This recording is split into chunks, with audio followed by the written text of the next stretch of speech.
વંદે ગુજરાત।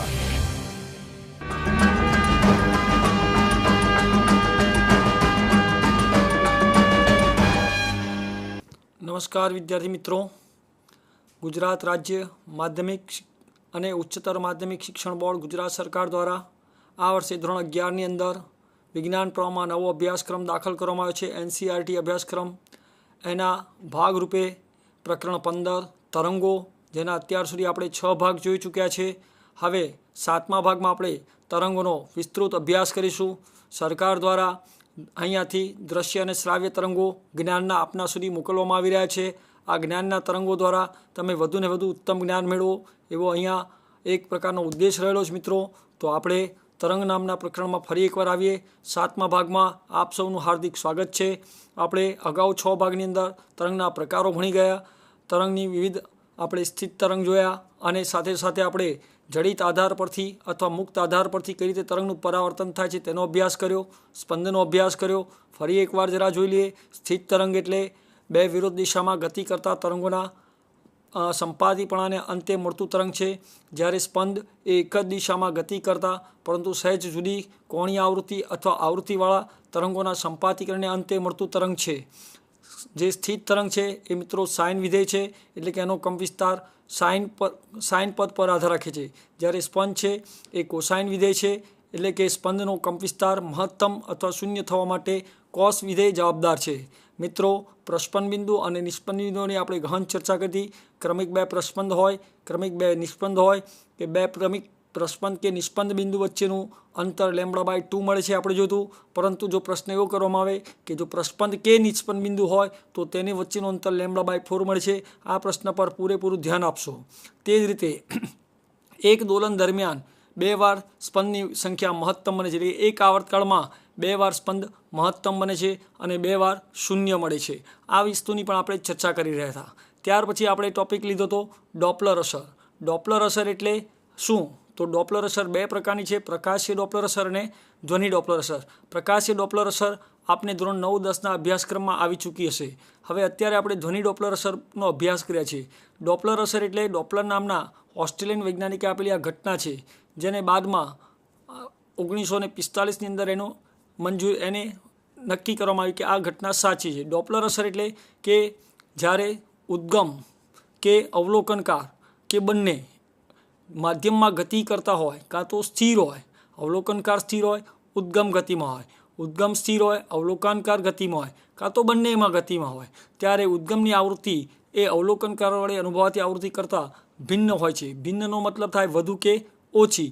આ ઘટનાને આપણે ધ્વનિની ડોપલર અસર કહીએ છીએ, જેનો પ્રથમ કિસ્સો આપણે ભણ્યા હતા। એનું પુનરાવર્તન ફરી એકવાર કરી અને આપણે ડોપલર અસરમાં આગળ વધીશું મિત્રો। તો અહીંયા કીધું છે કે ધારો કે માધ્યમની સાપેક્ષ સ્થિર એવા નિરીક્ષક અવલોકનકાર સાપેક્ષ કોણીય આવૃત્તિ ઓમેગા છે અને તેનો આવર્તકાળ T0 ધરાવતા તરંગની ઝડપ v છે। નિરીક્ષક પોતાની પાસે રહેલા પરખયંત્ર એટલે કે ડિટેક્ટર વડે તરંગનું શૃંગ તેની પાસે પહોંચે છે તેની નોંધ લે છે। હવે મિત્રો T=0 સમયે ઉદ્ગમ S1 છે એ નિરીક્ષકથી L અંતરે આવેલું છે અને તે S1 બિંદુએ પહોંચેલું છે। એટલે કે આપણે જાણીએ છીએ વેગ બરાબર અંતર ભાગ્યા સમય, તેથી સમય બરાબર અંતર ભાગ્યા વેગ, એટલે કે T1 = L/v સમયે તે S1 બિંદુએ પહોંચે છે। ત્યાર પછી T=T0 સમયે ઉદ્ગમ VSTO અંતર કાપી, VSTO અંતર એટલે શું થાય? તો વેગ બરાબર અંતર ભાગ્યા સમય, તેથી અંતર બરાબર વેગ ગુણ્યા સમય, આટલું VSTO અંતર કાપીને નિરીક્ષકથી L + VSTO અંતરે આવેલા S2 બિંદુએ પહોંચે છે। એટલે કે પહેલાં L અંતર હતું, હવે તે TO સમયને અંતે L + VSTO અંતરે પહોંચે છે અને ત્યાં બીજું શૃંગ રચાય છે। આની આપણે ચર્ચા કરી ચૂક્યા હતા। અહીંયા ગાણિતીય પદો થોડાક અટપટા દેખાય છે, એટલા માટે આ થિયરીને આપણે પુનરાવર્તિત કરીએ, જેથી આના પછીની જે કિસ્સો છે તેની અંદર આપણે ખૂબ સરળતા રહે। T=0 સમયે નિરીક્ષકથી L અંતર આવેલા બિંદુ S1 પર છે અને એક શૃંગ ઉત્પન્ન કરે છે। આ શૃંગને નિરીક્ષક પાસે પહોંચતા આપણે જોયું સમય લાગશે T1 = L/v। હવે T=T0 સમયે ઉદ્ગમ VSTO અંતર કાપીને નિરીક્ષકથી L + VSTO અંતરે આવેલા S1 બિંદુ પર પહોંચે છે અને S2 બિંદુએ ઉદ્ગમનું બીજું શૃંગ રચે છે। આ શૃંગ નિરીક્ષકને T2 બરાબર TO પ્લસ અહીંયા આવશે L plus VSTO by V. ધ્યાન રાખો L પ્લસ VSTOના છેદમાં V છે, સમય પહોંચે છે. આ પ્રમાણે NTO સમયે ઉદ્ગમ N+1 શૃંગ ઉત્પન્ન કરે છે અને તે શૃંગ નિરીક્ષક પાસે N+1 બરાબર આપણે કે NTO L plus N VSTO upon V પહોંચે છે. આથી NTO પ્લસ આ V છે ફક્ત L પ્લસ N VSTOના છેદમાં છે માઇનસ L અપોન V. જેટલા સમયગાળામાં નિરીક્ષક ડિટેક્ટરને N શૃંગ ગણેલા છે, N શૃંગ ગણવા માટેનો સમય છે. નિરીક્ષક તરંગનો આવર્તકાળ T શોધવો હોય તો T બરાબર NTO પ્લસ અહીંયા આપણી પાસે આ જે છે V એ L plus N VSTO upon V છે. અહીંયા પૂરાના છેદમાં નથી, માઇનસ L અપોન V છે. બરાબર. હવે આખાના છેદમાં N અવલોકનો છે એટલે ભાગ્યા N લીધું છે. જો આપણે આ કૌંસને છોડીએ તો આ NTO છે, અહીંયાથી આપણને મળશે પ્લસ L બાય V, આ માઇનસ L બાય B. આ બે રદ થશે, કેન્સલ થશે. હવે વધેલા પદ છે NTO પ્લસ N VSTO ના છેદમાં VN. બરાબર મિત્રો, આ N આ બંનેને દૂર કરશે એટલે આપણી પાસે આવશે TO plus VSTO upon V. બરાબર. એમાંથી TOને આપણે કોમન કાઢી દો, તેથી આવર્તકાળ T બરાબર TO કૌંસમાં 1 પ્લસ VS બાય V મળે. હવે આપણે જાણીએ છીએ કે આવર્તકાળના વ્યસ્તને આવૃત્તિ કહે છે.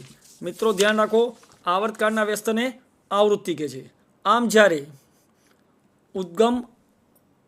ઉદ્ગમ અને નિરીક્ષક સ્થિર હોય ત્યારે માપેલ આવૃત્તિ જો ન્યુ ઓ હોય, આપણી આવૃત્તિ ન્યુ ઓ છે, અને જ્યારે ઉદ્ગમ ગતિ કરતું હોય ત્યારે માપેલી આવૃત્તિ ન્યુ છે.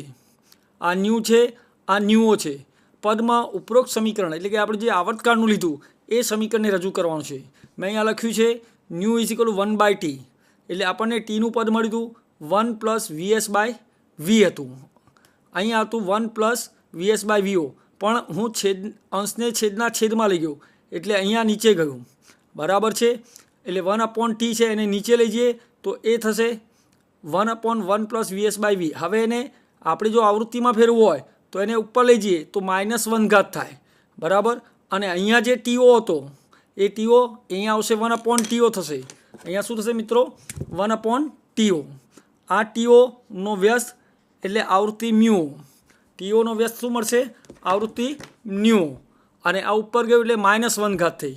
હવે દ્વિપદી પ્રમેય પ્રમાણે મેં અગાઉના કાર્યક્રમમાં પણ આપણે કીધું કે દ્વિપદી પ્રમેય મેથ્સવાળા વિદ્યાર્થીઓ માટે સહેલો છે.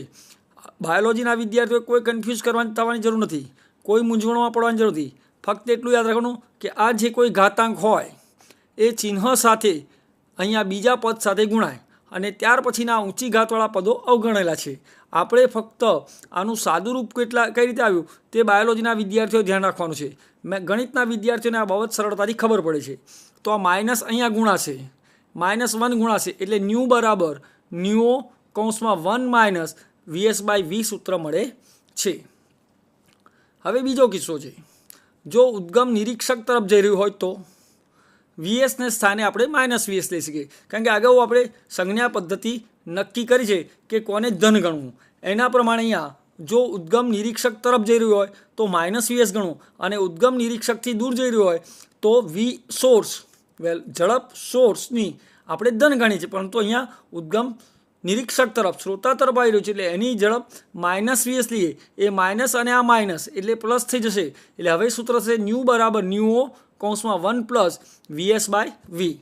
આમ જ્યારે ઉદ્ગમ નિરીક્ષકથી દૂર જાય છે ત્યારે તે સ્થિર હોય ત્યારે માપેલ આવૃત્તિ કરતાં ઓછી મળશે, અને જ્યારે ઉદ્ગમ તરફ આવી રહ્યું હોય, જ્યારે ઉદ્ગમ નિરીક્ષક તરફ આવી રહ્યું હોય ત્યારે આવૃત્તિ વધારે નોંધાય છે.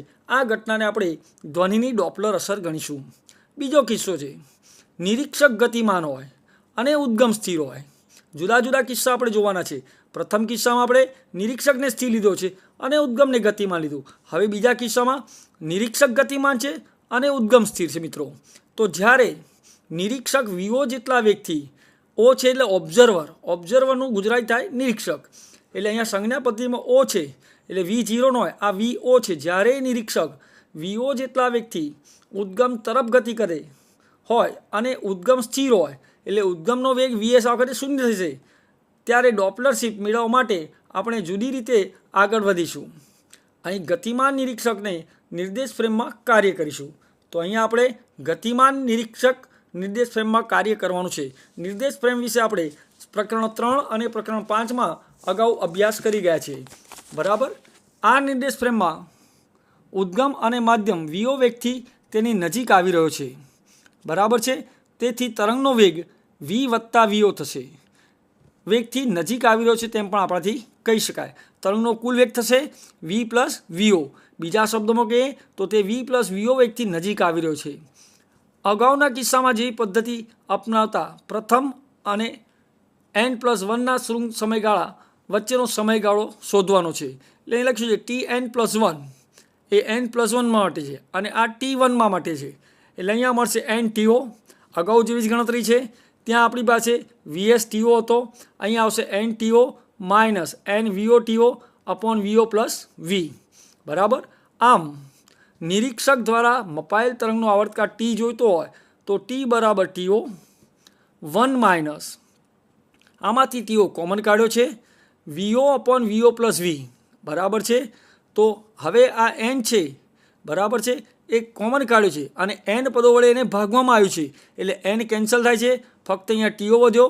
અહીંયા VOTO upon VO plus V વધે છે. ધ્યાન રાખો મિત્રો, અહીંયા કુલ n અવલોકનો છે. એટલે આ પદને n વડે ભાગવામાં આવ્યું છે. આ જે પદ છે એને n વડે ભાગવામાં આવ્યું. આ બંનેમાંથી n કોમન નીકળ્યું એટલે n રદ થઈ ગયો, કેન્સલ થયો. હવે વધ્યું કોણ? TO minus VO TO upon VO plus V. આમાંથી TOને આપણે બહાર કાઢ્યો એટલે કૌંસમાં વધ્યું 1 minus VO upon VO plus V. હવે જો લસા લઈએ તો VO plus V minus VO upon VO plus V મળે, જે અહીંયા દર્શાવેલું છે. VO plus V minus VO upon VO plus V. આ VO ફરી રદ થશે, કટ થશે, કેન્સલ થશે. એટલે TO કૌંસમાં શું વધશે? V upon VO plus V. બરાબર. એમાંથી TO કોમન કાઢ્યો. હવે આ જે અંશમાં છે એને છેદના છેદમાં લખ્યો. એટલે કે આ V છેદના છેદમાં લઈ જઈએ આપણે તો અહીંયા થશે TO કૌંસમાં 1 upon VO plus V upon V બરાબર TO કૌંસમાં 1 અપોન પાછું અહીંયા આવું કર્યું V by V plus VO by V. તો V બાય V થઈ ગયો 1 અને VO બાય V અહીંયા મૂકેલો છે.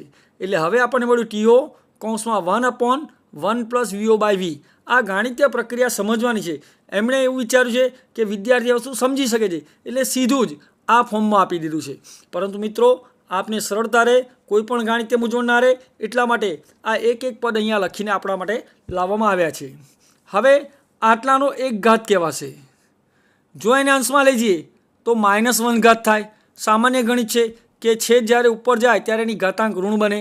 એટલે અહીંયા T બરાબર TO કૌંસમાં 1 plus VO by V raise to -1 મપાય છે.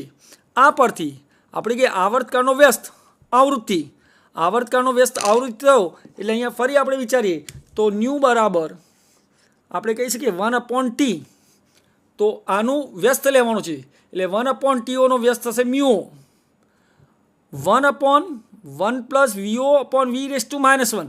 એને પાછો ઉપર લઈ જઈએ તો માઇનસનો માઇનસ ઘાત કેવો થશે? પ્લસ. એટલે અહીંયા પદ આ કેવું થઈ ગયું મિત્રો? ધન થઈ ગયું છે.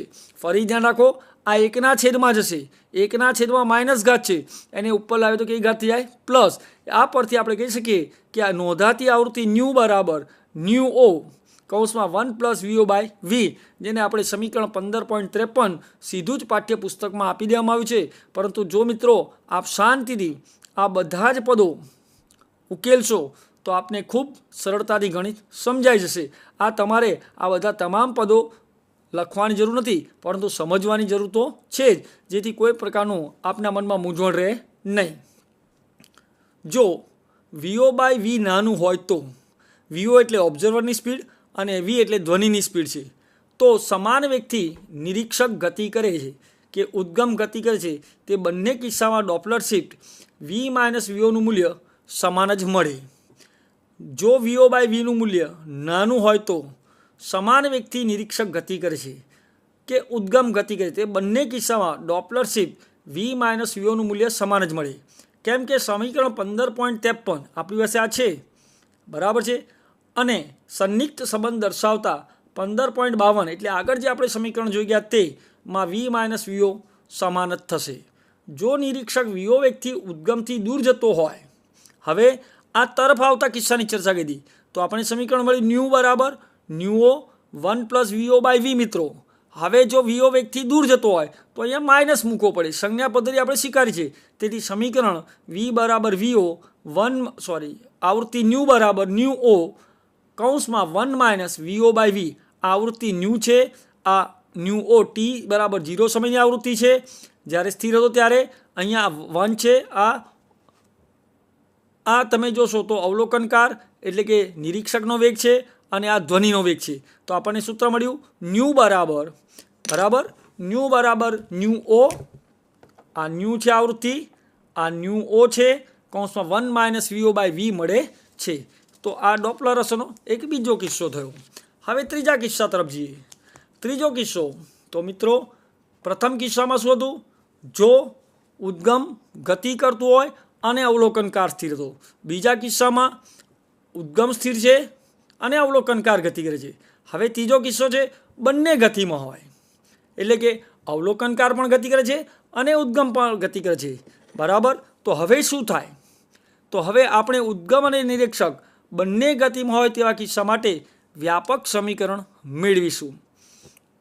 અગાઉની જેમ નિરીક્ષકથી ઉદ્ગમ તરફની દિશાને ધન દિશા ગણીશું. આકૃતિ 15.18માં દર્શાવ્યા પ્રમાણે ધારો કે ઉદ્ગમ અને નિરીક્ષક અનુક્રમે વીએસ અને વીઓ વેગથી ગતિ કરે છે. વીએસ એટલે કે velocity of source, speed of source. V O એનો અર્થ કે વેલોસિટી ઓફ ઓબ્ઝર્વર અથવા સ્પીડ ઓફ ઓબ્ઝર્વર વેગથી ગતિ કરે છે.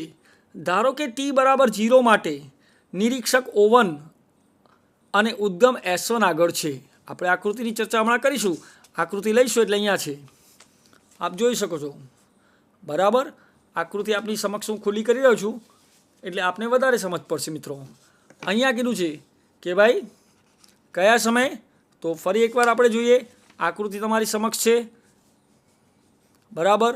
આ છે O1 બિંદુ અને S1 છે. કયા સમયે? T1 બરાબર 0 સમયે. બરાબર. ઓબ્ઝર્વર અવલોકનકાર ક્યાં છે? O1 છે અને ઉદ્ગમ ક્યાં છે? S1 છે. ઉદ્ગમ તરંગ વેગ, હવે કહે છે કે ઉદ્ગમ તરંગ વેગ V1 થી આવૃત્તિ ન્યૂ અને આવર્તકાળ TO ધરાવતું એક તરંગ ઉત્પન્ન કરે છે. ત્યારે તેણે માપેલા મૂલ્યો છે. બરાબર છે. હવે T બરાબર 0 સમયે O1 અને S1 વચ્ચેનું અંતર L છે. જે પાછળની આકૃતિમાં આપ જોઈ શકો છો કે આ વચ્ચેનું અંતર L છે. બરાબર. ત્યાર પછી એવું કીધું છે S1 વચ્ચેનું અંતર L છે અને ત્યારે ઉદ્ગમ પ્રથમ શૃંગ ઉત્પન્ન કરે છે. અહીં નિરીક્ષક ગતિમાં હોવાથી અહીં નિરીક્ષકની સાપેક્ષનો વેગ, તરંગનો વેગ v + vo છે. આથી પ્રથમ શૃંગ નિરીક્ષક પાસે સમય બરાબર અંતર ભાગ્યા વેગ એટલે કે T1 બરાબર L/v + vo સમયમાં પહોંચે છે. ધ્યાન રાખો, ફરી આ સમય બરાબર અંતર ભાગ્યા વેગ, સીધું સાદું વેગનું સૂત્ર વાપર્યું છે કે વેગ બરાબર અંતર ભાગ્યા સમય, માટે સમય બરાબર અંતર ભાગ્યા વેગ.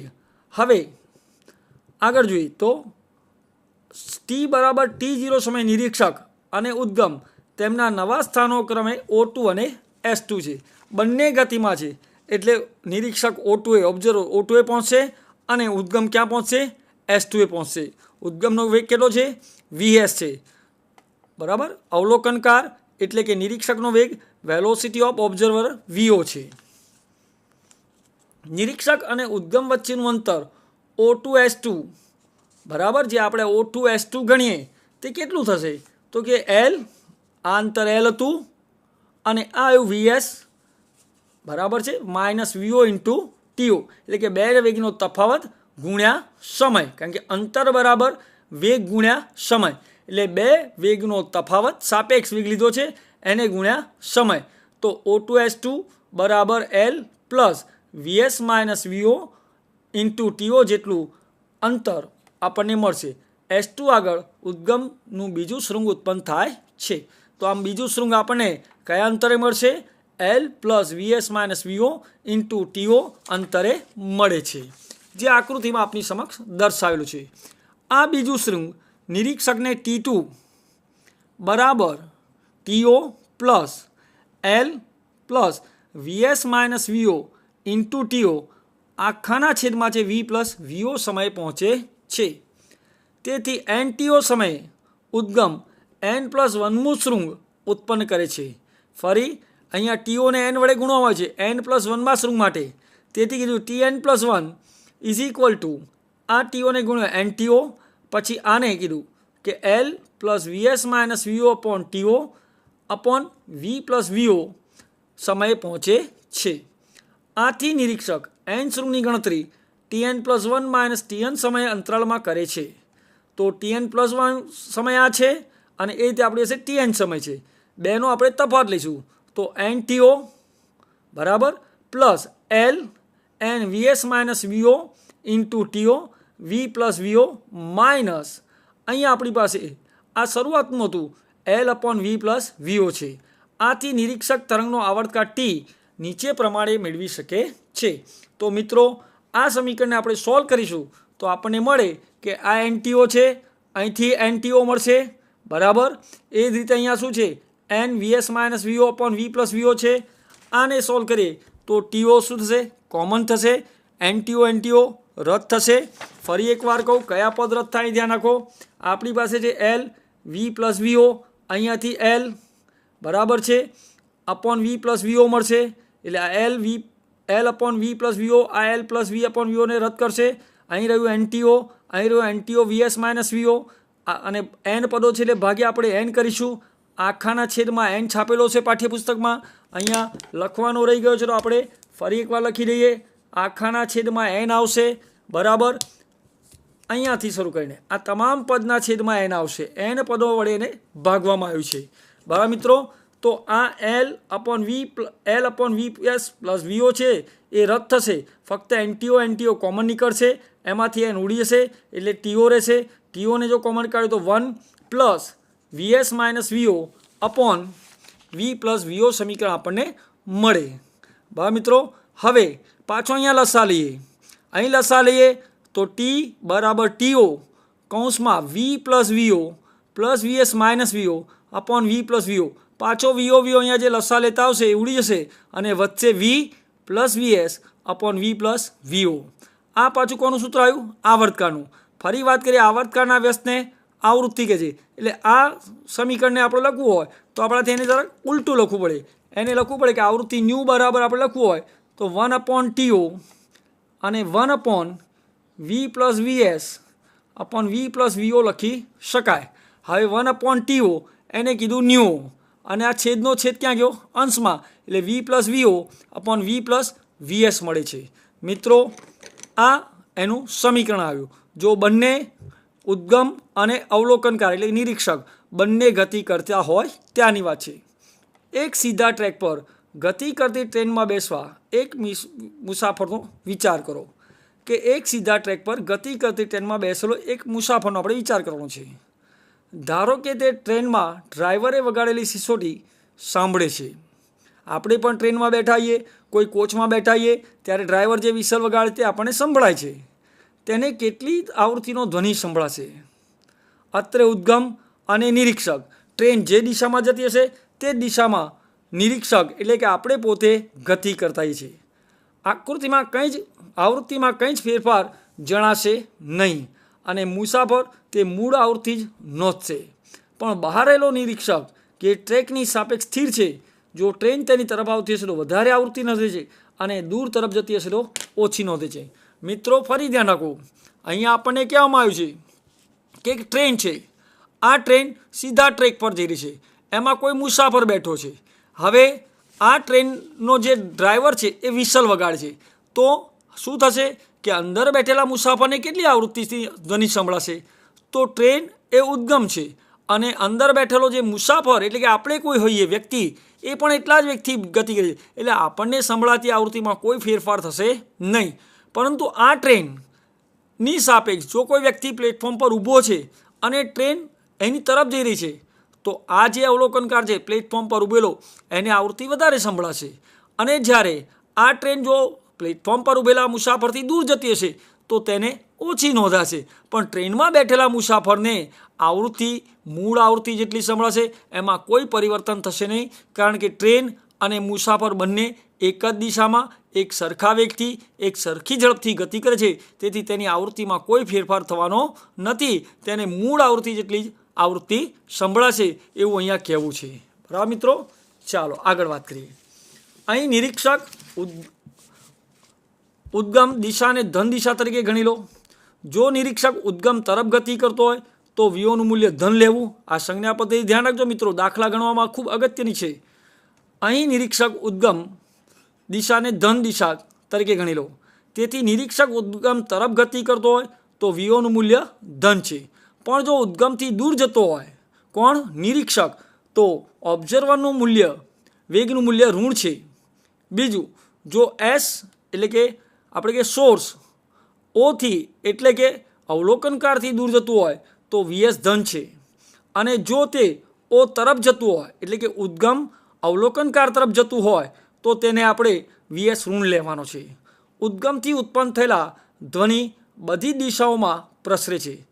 તેમનો જે ભાગ નિરીક્ષક તરફ આવે છે તે ભાગને નિરીક્ષક પ્રાપ્ત કરે છે અને ડિટેક્ટર વડે એટલે કે પરખયંત્ર વડે પરખે છે.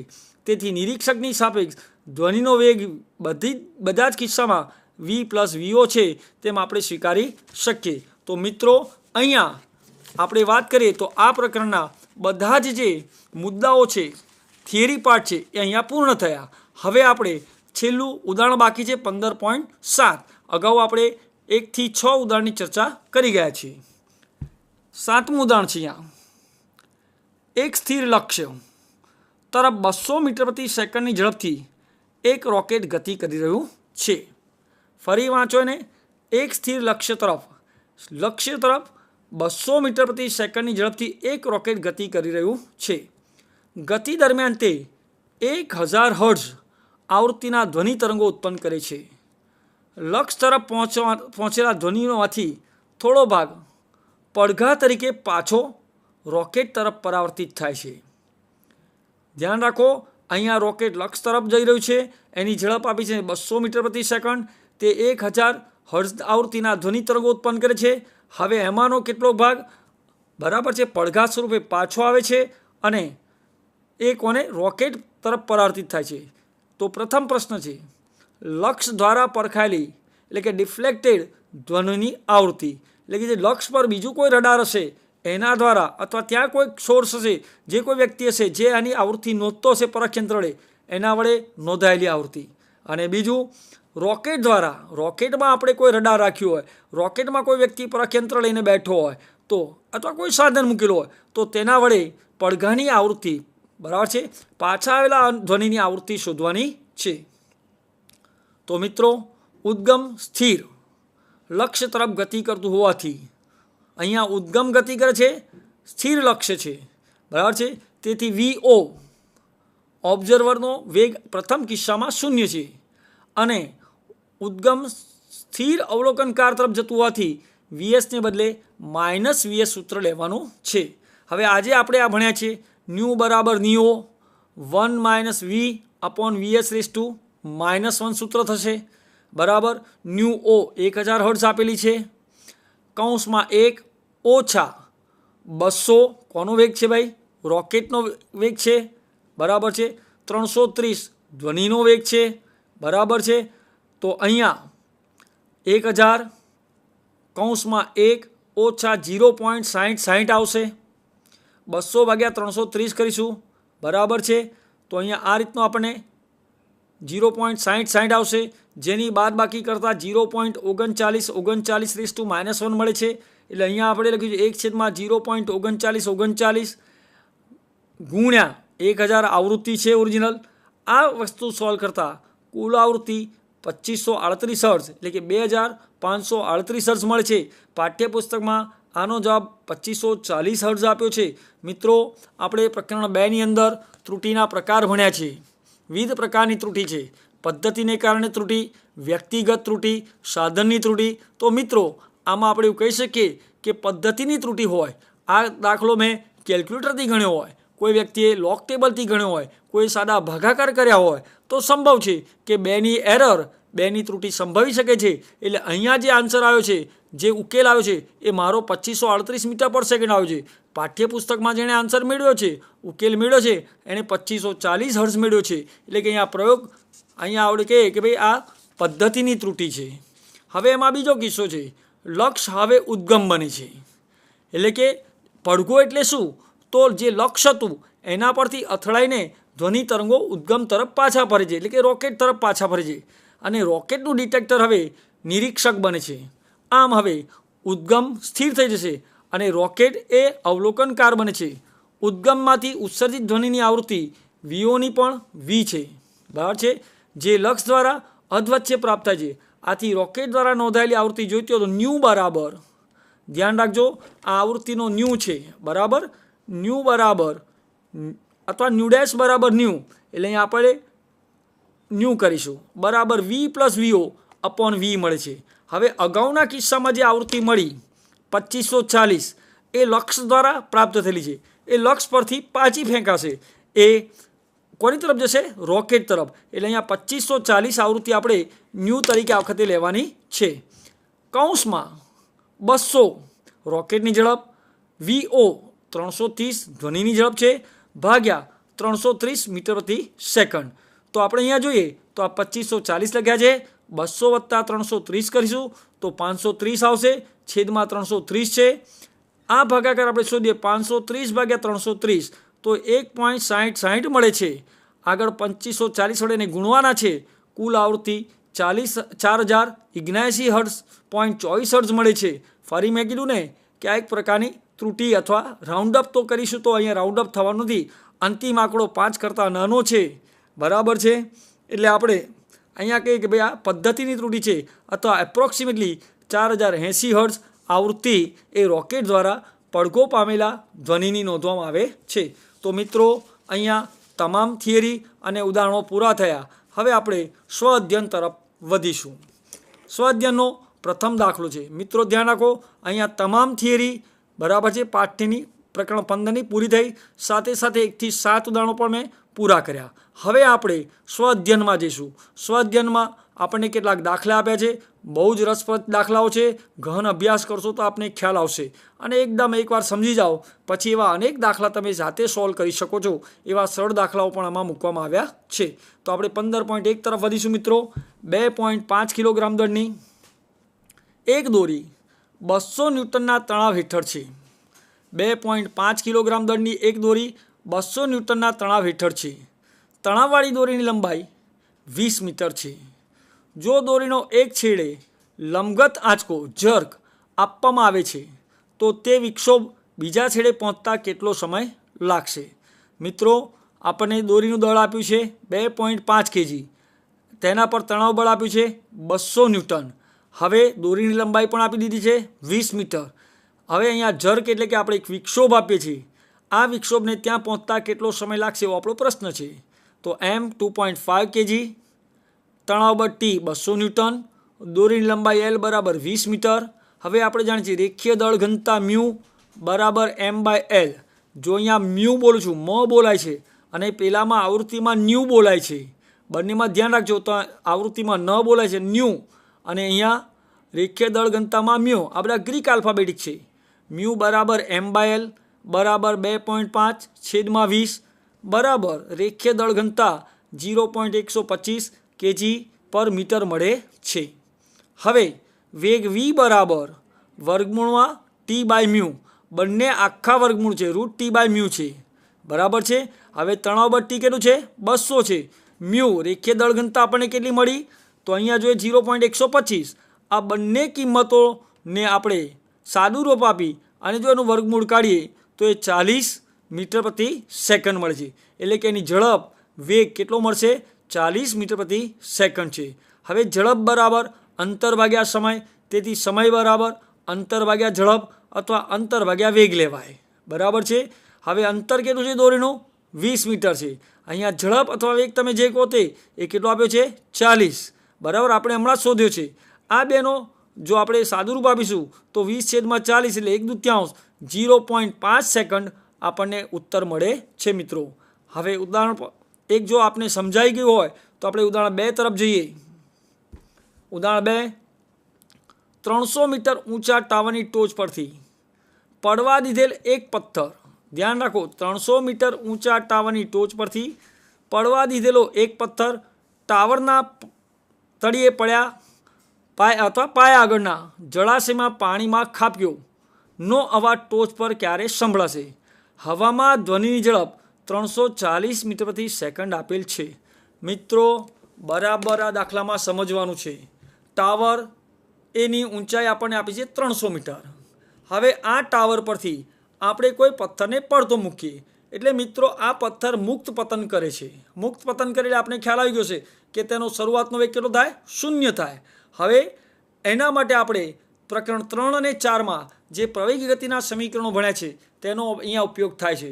તો મિત્રો પાઠ્યક્રમનું જ્યારે આયોજન કરવામાં આવે છે ત્યારે તમામ બાબતોનું ધ્યાન રાખવામાં આવે છે કે જો વિદ્યાર્થીને બીજું પ્રકરણ આવડશે તો ત્રીજું આવડશે, ત્રીજું આવડશે તો ચોથું આવડશે, ત્રીજા ચોથા પ્રકરણનો સંબંધ 15મા પ્રકરણ સાથે પણ છે મિત્રો. એટલે આપણે થોડાક ધ્યાનથી અગાઉના ચેપ્ટરનો અભ્યાસ કર્યો હોય તો 300 મીટર ઊંચા ટાવર પરથી આ પથ્થર પડે છે, મુક્ત પતન થયું, V0 બરાબર 0. ધારો કે હું પેનને પડથી મૂકું છું તો પેનનો શરૂઆતનો વેગ કેવો થશે? 0. હવે એ મુક્ત પતન કરી અને નીચે આવેલા જળાશયમાં પડશે. આ પહોંચવા માટેનો સમય t1 થશે. એનો વેગ v બરાબર v0 પ્લસ gt. v0 0 છે એટલે v બરાબર શું રહ્યું? ફક્ત gt. એમાંથી આપણે t શોધી કાઢશું, t1 સમય મળશે. પણ જ્યારે પાણીમાં પડ્યો એટલે જો આ પાણીનો અવાજ આવશે, આ પાણીનો અવાજ જે ઉપર જાય 300 મીટર અંતર કાપતા એ માટે બીજો એક જુદો પ્રકારનો સમય લાગશે, કારણ કે એમાં ધ્વનિનો વેગ ગણાશે અને ધ્વનિનો વેગના હિસાબે સમય t2 મળશે. ધ્વનિનો વેગ 330 છે જ્યારે મુક્ત પતનનો વેગ જુદો છે એટલે બંને સમયો સરખા મળશે નહીં. એટલે આપણે કુલ સમય શોધવાનો છે કે જ્યારે 300 મીટર ઊંચા ટાવર પરથી આ પેન પડી અથવા પથ્થર પડ્યો એને આ જે નીચે આવેલા જળાશયમાં પડતા લાગેલો સમય t1, ત્યાર પછી એના કારણે જે અવાજ ઉત્પન્ન થાય છે t2, જે અવાજ ઉત્પન્ન થયો અને 300 મીટર ઉપર અંતરે પહોંચતા લાગતો સમય t2. આમ બે સમયનો સરવાળો કરી આપણે કુલ સમય શોધવાનો છે મિત્રો. આ પ્રશ્નમાં આ રીતની માગણી કરવામાં આવી છે એ આપણે સમજી જઈએ તો પછી પ્રશ્ન આપણા માટે ખૂબ જ સરળ થઈ જાય છે મિત્રો. એટલે હવે આપણે એની ગણતરીને ધ્યાનપૂર્વક જોઈએ તો અહીંયા કીધું છે કે ત્રીજા ચેપ્ટરના આધારે તો આ ચોથા ચેપ્ટરના આધારે આપણે કહીએ કે ભાઈ સ્થાનાંતર s બરાબર ut પ્લસ 1/2 gt સ્ક્વેર. આપણને સ્થાનાંતર એટલે કે ટાવરની ટોચથી ટાવરના તળિયાનું અંતર આપ્યું છે 300 મીટર બરાબર 0. તળિયે પહોંચતા લાગેલો સમય તમને કીધું તેમ t1 વત્તા 1/2 gt સ્ક્વેર. જીની મૂલ્ય કારણ કે 300 મીટર છે એટલે જી પણ આપણે એમકેએસમાં લેવો પડે, 9.8 t1 સ્ક્વેર. હવે 0 ગુણ્યા t1 0 થઈ જવાનું છે આખું પદ. આ આખું પદ 0 થઈ ગયું મિત્રો, ધ્યાન રાખજો. આખું પદ શું થઈ ગયું? 0. આ 9.8 ને જો આપણે 2 વડે ભાગીએ તો 4.9 મળે એટલે સમીકરણ થઈ ગયું 300 બરાબર 4.9 t1 સ્ક્વેર. તેથી t1 સ્ક્વેર બરાબર 300/4.9. શું આવશે? 300/4.9. હવે આ જો આપણે ભાગાકાર કરીએ તો કે કુલ ભાગફળ 61.2244 મળે છે. તો t1 સ્ક્વેરની મૂલ્ય કેટલું મળ્યું? 61.2244 બરાબર છે.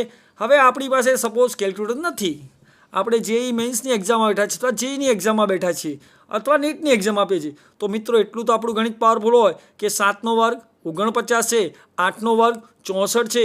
આ જે કિંમત આવી 61 એ શું છે ભાઈ? તો 64ની ખૂબ નજીક છે એટલે એનું વર્ગમૂળ 7.8ની આસપાસ મળે. તો અહીંયા આપણે કેલ્ક્યુલેટરથી મૂલ્ય કાઢ્યું છે. તેથી t1 બરાબર વર્ગમૂળમાં 61.2244 લેતા 7.82 સેકન્ડ સમય મળ્યો. 7.82 સેકન્ડ કયો સમય છે? પદાર્થને ટાવરની ટોચથી જળાશયમાં પડવા માટે લાગતો સમય છે. હવે પદાર્થ પડ્યો એટલે ધ્વનિ ઉત્પન્ન થયો પાણીમાં પડતાની સાથે. એ ધ્વનિનો વેગ v છે. 300 ને આપણે 40 મીટર પર સેકન્ડ લઈએ, એને અંતર કાપવાનું છે 300 મીટર એટલે વેગ બરાબર અંતર ભાગ્યા સમય. તેથી સમય બરાબર અંતર ભાગ્યા વેગ. આ ધ્વનિ જે ઉત્પન્ન થયો છે, ટપ અવાજ થયો છે, એને કેટલું અંતર કાપવાનું છે? ટાવરના તળિયેથી ટાવરની ટોચ પર પહોંચવાનું છે 300 મીટર. ધ્વનિનો વેગ કેટલો છે? 340. આનું ભાગફળ 0.88 સેકન્ડ મળે છે મિત્રો. કેટલું મળે છે? 0.88 સેકન્ડ. હવે કુલ સમય તો આપણે અહીંયા જોઈએ તો t1 હતો 7.82 સેકન્ડ, T2 હતો 0.88 સેકન્ડ. આ બંનેનો સરવાળો કરીએ તો T બરાબર T1 વત્તા T2 એટલે કે 7.82 વત્તા 0.88 બરાબર 8.70 સેકન્ડ લાગે છે. તો મિત્રો અહીંયા આપણે ધ્યાન આપીએ કે ટાવરની ટોચ પરથી પદાર્થને પડતા સમય કેટલો લાગ્યો, તો આપણે કે 7.82 સેકન્ડ લાગ્યો. એના કારણે જળાશયમાંથી ઉત્પન્ન થયેલો અવાજ જે છે, ટપ નામનો અવાજ, આપણે ધબ નામનો જે કોઈ અવાજ સંભળાય છે એના માટે કેટલો સમય લાગ્યો, તો એને ટાવરના તળિયેથી ટાવરની ટોચ પર જતા 0.88 સેકન્ડ લાગ્યો. આ બંને સમયનો આપણે સરવાળો કરવાનો છે અને પરિણામે કુલ સમય આપણને જોઈએ તો 8.70 સેકન્ડનો આ દાખલાને અંતે મળે છે. મિત્રો તો ધ્યાન રાખો, અહીંયા દાખલાની અંદર શું માગવામાં આવ્યું છે, આપણે ક્યાંથી લાવીશું, કેવી રીતે લાવીશું, કયા પ્રકારની ગતિ છે, કયો વેગ છે, પદાર્થનો વેગ મુક્ત પતનનો છે, ધ્વનિનો વેગ અચળ છે, 340 છે, ઘણી કિસ્સામાં 330 લેવામાં આવે છે, 332 પણ લેવામાં આવે છે. જો આ દાખલામાં તમને થોડા ગૂંચવવા હોય, એટલે કે વિદ્યાર્થીના ગોખણી અવકાશ ન રાખવો હોય તો 340 ની જગ્યાએ 332 પણ આપી શકે છે, 330 પણ આપી શકે છે. એવા સમયમાં થોડોક સમયમાં ફેરફાર થશે, બરાબર, કારણ કે અંતર ભાગ્યા વેગ છે. જો વેગ ઘટાડી દેવામાં આવે તો સમય થોડોક વધી જાય અને આપણે ગોખેલો જવાબ લખીએ તો આપણે સ્વાભાવિક છે કે ગુણ ગુમાવવાના છીએ. એટલે આપણે બરાબર યાદ રાખવાનું છે, રીત પદ્ધતિને આધારે આપણે કામ કરીશું તો આપણે ક્યાંય કોઈ પણ સ્પર્ધાત્મક પરીક્ષા હશે તો એક પણ ગુણ ગુમાવીશું નહીં અને આપણે આગળ વધી આપણા રાજ્યનું નામ રોશન કરવા સક્ષમ બનીશું. તો મિત્રો હવે આપણે ઉદાહરણ નંબર 15.3 તરફ વધીશું. સ્વાધ્યાયનો 15.3. સ્ટીલના એક તારની લંબાઈ 12 મીટર છે અને દળ 2.10 kg છે. તારમાં લંબગત તરંગની ઝડપ સૂકી હવામાં 2 સેલ્સિયસ તાપમાને ધ્વનિની ઝડપ જેટલી છે. જો ધ્યાન રાખો, સ્ટીલના તારની લંબાઈ કેટલી આપી મિત્રો? 12 મીટર. તેનું દળ કેટલું આપ્યું? 2.10 kg છે.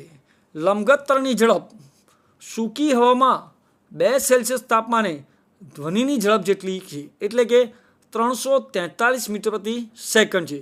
જો આપણને સીધી ઝડપ આપી દીધો તો સારું છે, પણ આમાં તમને યાદ કરાવે છે કે આર્દ્રતા પણ ઝડપને અસર કરે છે. આવી એક થિયરી આપણે ભણ્યા છે, એટલા માટે તમને એ મુદ્દો ભૂલો નહીં, એટલા માટે 2 સેલ્સિયસ તાપમાન એવો શબ્દ મૂક્યો છે. જેટલી બને તે માટે તારમાં તણાવ કેટલો હોવો જોઈએ. એટલે હવે તારમાં તણાવ કેટલું રાખીએ કે 2 સેલ્સિયસ તાપમાને ધ્વનિની ઝડપ એટલે કે 343 મીટર પ્રતિ સેકન્ડ જેટલી થાય. એના માટે આપણે તણાવ બળ શોધવાનું છે. તો ફરી આપણે વિચારીએ, એલ બરાબર આપણને આપે છે 12 મીટર, દળ આપ્યું છે 2.10 kg, ઝડપ આપી છે v બરાબર 343 મીટર પ્રતિ સેકન્ડ છે અને આપણને તેના માટે સમય t શોધવાનો રહે છે. બરાબર છે. તો આપણે એ જોઈએ તો ગણતરીમાં બતાવ્યું છે કે મ્યુ બરાબર રેખીય દળ ઘનતા મ્યુ બરાબર m/l. એમનું મૂલ્ય છે 2.10 kg, એલનું મૂલ્ય છે 12. આ બંનેનું આપણે ભાગફળ શોધીશું તો આ બંનેનું ભાગફળ આપણને મળે છે 0.175 kg પ્રતિ મીટર. હવે ઝડપ બરાબર અથવા વેગ બરાબર આપણે આગળ જોઈએ તો ઝડપ બરાબર વેગ બરાબર વર્ગમૂળમાં t/√μ છે. વર્ગમૂળમાં t/√μ છે. સમગ્ર વર્ગમૂળની અંદર આ ભાગ આવેલો છે. અહીંયા આપણે સુવાચ્ય થાય તે માટે મેં ફરી લખ્યો છે. હવે આપણાને રસ શેમાં છે મિત્રો? તો આપણને રસ છે ટીમાં, તણાવ બળ ટીમાં. બરાબર. તો પહેલાં તો આપણે વર્ગમૂળ દૂર કરવું પડે. એટલે મિત્રો બંને બાજુએ વર્ગ કર્યો તો અહીંયા આવશે v², અહીંયાથી છે t/μ, એમાંથી મ્યુને અહીંયા ગુણનફળમાં લઈ આવ્યા તો t બરાબર μv² સૂત્ર આપણને જોવા મળે છે. તો મિત્રો v² બરાબર શું આવ્યું? તો v² બરાબર t/μ, ધેરફોર t બરાબર v²μ. હવે v કેટલો આપ્યો છે આપણને? 343 આપવામાં આવ્યો છે. મ્યુ રેખીય દળ ઘનતા આપણે શોધી 0.175 મળી અને આને આપણે સોલ્વ કરીશું તો 206 × 10⁴ ન્યૂટન તણાવ બળ ઉત્પન્ન કરવું પડે. તો મિત્રો ફરી ધ્યાન રાખો, દાખલાને ફરી હું પુનરાવર્તિત કરું છું. અહીંયા એલ બરાબર 12 મીટર તારની લંબાઈ આપવામાં આવી છે. તેના છેડે દળ અથવા તારનું દળ 2.10 kg છે. ધ્વનિની ઝડપ 343 મીટર પ્રતિ સેકન્ડ 2 સેલ્સિયસ તાપમાને આપેલી છે જેટલી આપવામાં આવી છે.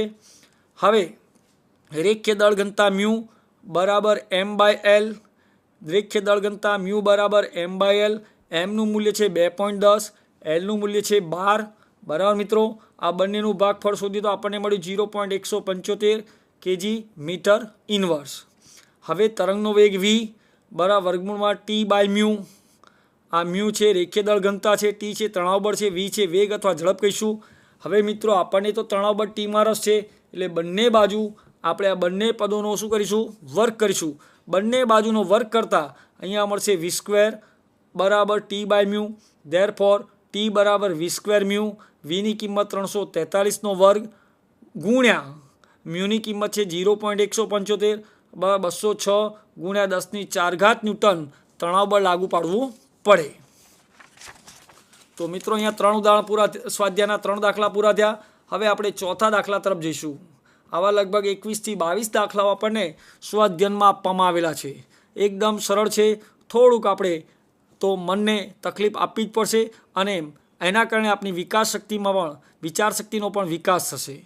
અહીંયા કીધું છે વેગ વી બરાબર વર્ગમૂળમાં પી બાય રોનો ઉપયોગ કરી સમજાવો કે શા માટે હવામાં ધ્વનિની ઝડપ દબાણ પર આધારિત નથી.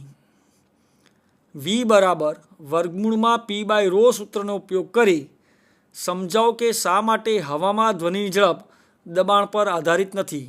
પ્રથમદર્શી આપણને આ સૂત્ર જોઈએ વી બરાબર √p બાય રો અને કોઈ મિત્ર આપણને પૂછે કે ભાઈ ધ્વનિની ઝડપ એ દબાણ પર આધાર રાખે છે, તો આપણે સૂત્ર જોતાની સાથે એવું કહીશું કે ભાઈ ધ્વનિની ઝડપ એ દબાણના વર્ગમૂળના સમપ્રમાણમાં છે એવું કહી દઈશું.